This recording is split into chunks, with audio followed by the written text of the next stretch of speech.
L'éditeur SED est un éditeur non interactif de texte. Cela veut dire que l'édition se fait ligne par ligne et on donne à l'éditeur l'ensemble des actions à faire au départ. SED fait le traitement et ensuite renvoie le résultat sur la sortie standard.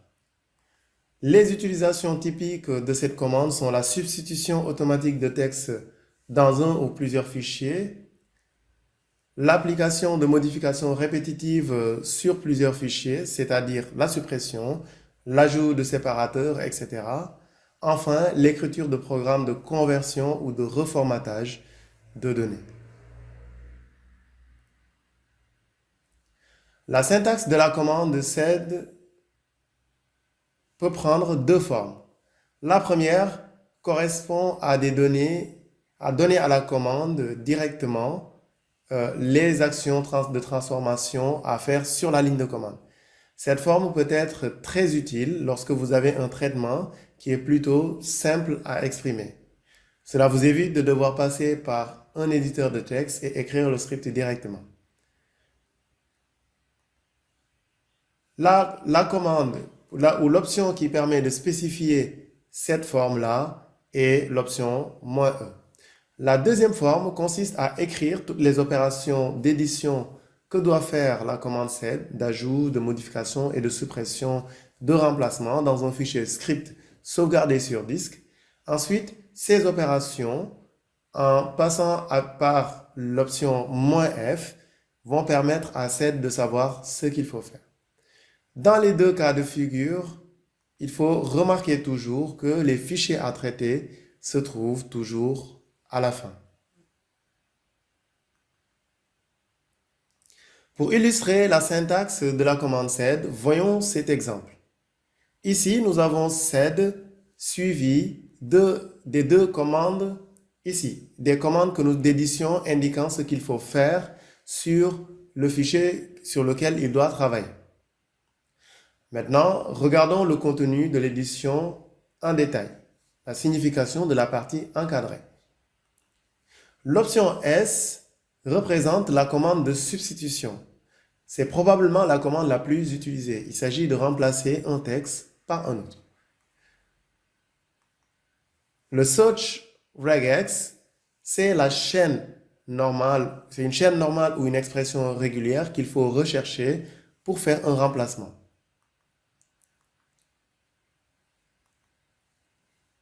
La partie remplacement correspond à la chaîne qui doit prendre la place de la chaîne qui est recherchée ou de l'expression. Ensuite, nous avons le flag G qui permet un remplacement global. Par défaut, c'est lit le flux ligne par ligne, mais ne modifie que la première occurrence de regex qu'il trouve. Lorsque le flag G de remplacement est fourni, toutes les occurrences vont être remplacées. Le caractère / est un séparateur des différentes parties de la commande. Il peut s'agir de n'importe quel caractère en réalité, mais en général, on utilise la barre oblique ou / pour séparer les différentes parties. Enfin, nous avons le fichier sur lequel sed doit travailler avec ici input file et le nom, ça correspond au nom du fichier que vous voulez utiliser.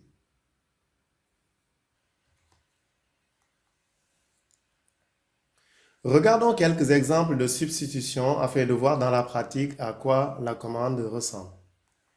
Dans ce premier exemple, on remplace la première occurrence de la chaîne lundi en majuscule avec lundi en mettant seulement la lettre L en majuscule. Le remplacement est appliqué à toute la ligne. Le S devant le S de la commande montre qu'il s'agit d'un remplacement. Les slash sont des séparateurs entre les parties qu'il faut rechercher et les parties avec lesquelles il faut les remplacer.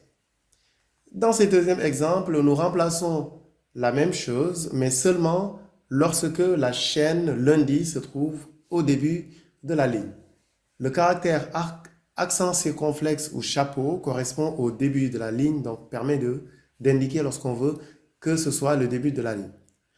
Pour exprimer quelque chose de similaire, sur la fin de la ligne, il faut utiliser le caractère $ qui correspond à la fin de la ligne.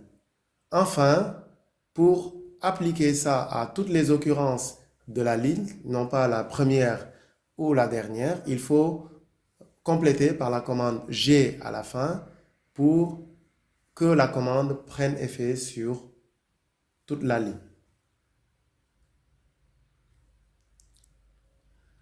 Dans cet exemple, donc, nous pouvons voir le remplacement de chapeau avec 5 espaces au début de chaque ligne. Donc, il s'agit d'un décalage de toutes les lignes sur 5 caractères. Pour ce deuxième exemple, la particularité est que le séparateur, qui est normalement le slash, est remplacé par dièse ici. Donc, dièse sert de délimiteur entre les différentes parties. Vous pouvez utiliser d'autres caractères. CED va comprendre sans problème. Enfin, nous avons un exemple ici où nous choisissons le numéro de l'occurrence qui doit être remplacé. Rappelez-vous, avec l'option G, ça permettait de remplacer toutes les occurrences sur la ligne. Avec le 4 ici, on choisit de ne remplacer que la quatrième occurrence de faux par barre.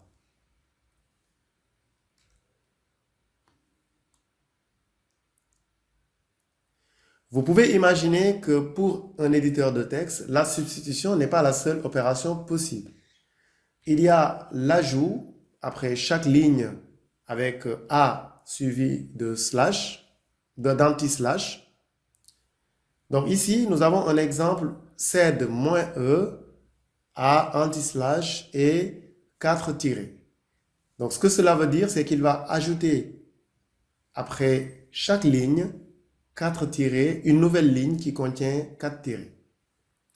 Nous avons l'opération de remplacement de ces lignes qui permet de changer toute la ligne, donc de supprimer ce qu'il y avait, la ligne qu'il y avait, pour le remplacer par le contenu qui est donné. Donc, il ne s'agit pas de remplacer une portion de la ligne, mais toute la ligne.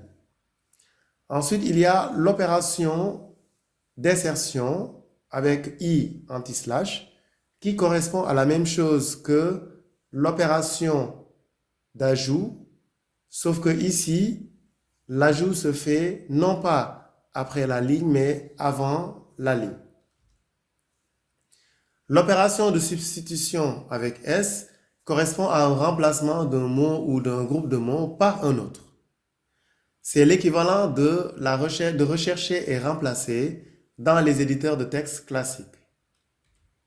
La commande P est la commande d'affichage des lignes. Et enfin, donc la commande D permet la suppression des lignes qui vérifient le pattern qui est donné. Maintenant, voyons quelques exemples des autres commandes que nous venons de voir. Dans ce premier exemple, on va ajouter les 4 tirés avant chaque ligne. C'est le A anti-slash 4 tirés qui indique qu'il faut ajouter 4 tirés avant chaque ligne. Pour le deuxième exemple, on va ajouter une ligne contenant le mot-clé SN.